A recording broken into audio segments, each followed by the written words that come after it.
think what a lot of people are misunderstanding about how great Giannis is how they put that team together. They put that team together around him that fits his attributes perfectly. It allows him to get space because they keep so many shooters out on the floor at the same time. It allows him to get downhill because you have to stop him at the point of attack, and you also have to get out to sharpshooters. So they did a great job of constructing that team, putting the pieces around him, like I said, that best fits his game perfectly. They won that game in December in large part because he got hot from the outside. If he does that consistently, can you put into words what type of weapon he could be? Well, I mean, that's with anybody. It's not just with Giannis. That's with anybody. If you allow someone to get hot at something that they don't do very often, that's everything, right? The same as Michael Jordan against the Blazers when he hit 6 in the first half, and you just tip your hat. It would be the same, myself, if I'm shooting a lot of threes, people just kind of like tip their hat, because you're trying to make them do things that I won't say that they don't want to do, but you play the percentages. So, if a guy like Giannis is making threes, don't say you want to give that up, but you'd rather see contested threes over dunks, layups, free throws. You said after last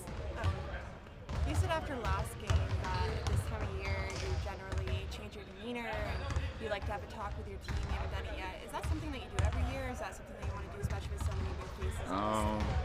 I think the timing will dictate itself. It's just getting close to March Madness.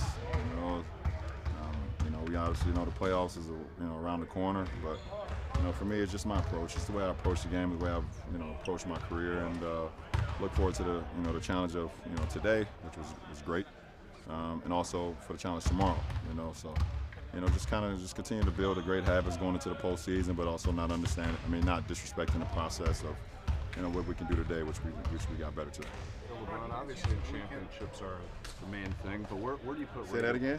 So obviously championships are the main thing, but where do you put regular season MVP in the equation of things that drive you, motivate you? It's never motivated me. Regular season MVP has never motivated me. To be the best to ever play the game has motivated me and has resulted in me being able to be league MVP a couple times. But I've never gone into the season saying, okay, league MVP is what I want to be. I've gone into the season saying, okay, I want to be the MVP of this team. I want to be the best player in the world, and how I approach my game every day, how I take care of my body every day, has resulted in things like that. How do you evaluate that? How do you evaluate that for yourself? What do you mean? If your goal is just to be the best, how do you? No, that's not my only goal.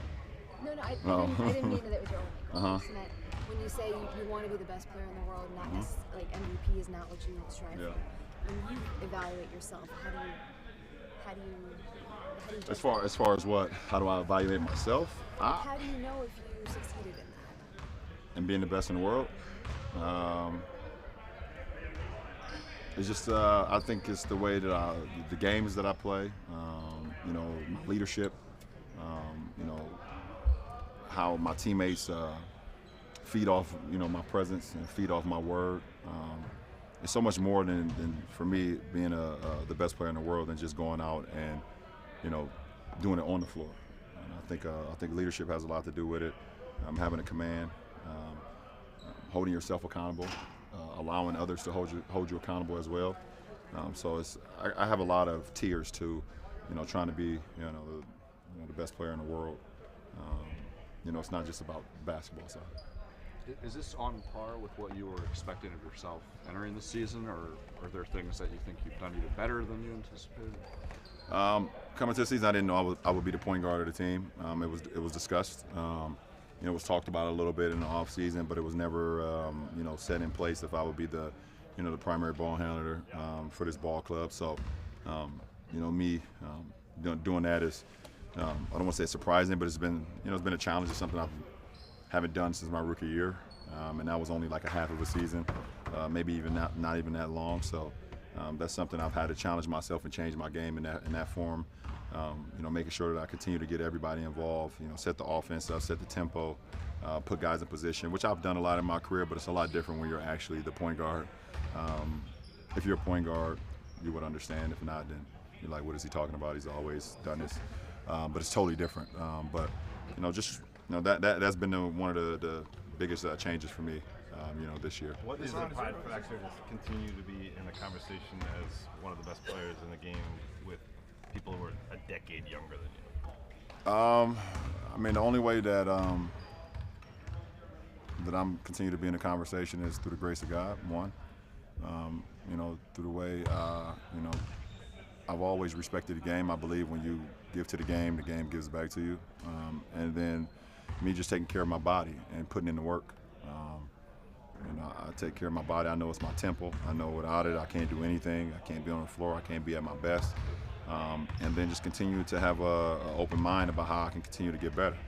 I want to continue to get better and see how far or how high this ceiling can go in my career, which I've stated before. So, I don't look for, I don't watch TV shows and things of that nature and sports radio and all that talk shows and things of that nature. But, for my teammates, it's more important that my teammates look at me and they know what they're going to get out of me every night and every day. And I just put that type of pressure on myself to know that I could be there for my teammates. I realize this is a little. You could use as a team to see where you all kind of stack up. Obviously, the best team record-wise in the West, but playing, the Bucks and the Clippers on a weekend like this. Nah, I think it's gonna be a weekend where you can just be like, wow, let's get competitive. It's gonna be two great competitive games, but to know where we stack up, we know where we know where we are. We know who we are. We know we stack up against the best in the league, no matter who it is, win, lose or draw. But then the competitive side, Friday night Staples, Sunday afternoon in Staples, you just know it's gonna have, against the two of the best teams in the world, you're gonna have it's gonna be a good competition. I realize Last this is two a questions, a little off topic. But like, One, two. when you big week like, in terms of politically, Super Tuesday, things like that. How much do you guys talk about that kind of stuff and playing or in the locker room? Like what? Event, national events like Super Tuesday, voting, elections, things like that. Is that? Nah, it comes. I think we talk about a little bit of everything. Everything that's going on in the world, we kind of discuss. But some of it is more discussed than others. Is it hard to participate in elections when you're playing? I don't want to say that. It's hard to keep up with it on a day-to-day, basis for sure. That's challenging. But if you want information, you can get it. Being a leader, I know that this game is a regular season game Friday, but is there anything different you tell the guys like for a game like this against top team on the East? Anything different approach? Nah, we got a veteran ball club. There's no need. I don't need to say anything. It's the number one team in the league that we're going against on our home floor. There's nothing. What's known don't need to be said. Already covered. You went to the X-ray room. What did you get X-rayed? What did you get X-rayed? My thumb again. How does it feel? It hurts, but you gotta get through it. You're probably gonna get hit every game, almost every game. So just gonna fight through it. Is it too soon to know the X-ray results? I don't know yet. Luca, te hemos visto un poco cojeando al final del partido. ¿Te encuentras bien al final? Bueno, sí, mucha molestia, pero me encuentro bien. Solo una más. Tú eres un fan del Real Madrid. Hoy estaba aquí Eden Hazard. No sé si puedo hablar con él, saludarle. Todavía no, pero voy ahora aquí y creo que mañana tiene la operación, pero ahora haré. You guys obviously have had trouble closing games this year. What went right for you down the stretch there? Man, sometimes we're gonna win, sometimes no. But today was a great example that we can do it. I think it was on the defense. That's more important. We just play through it and play tough.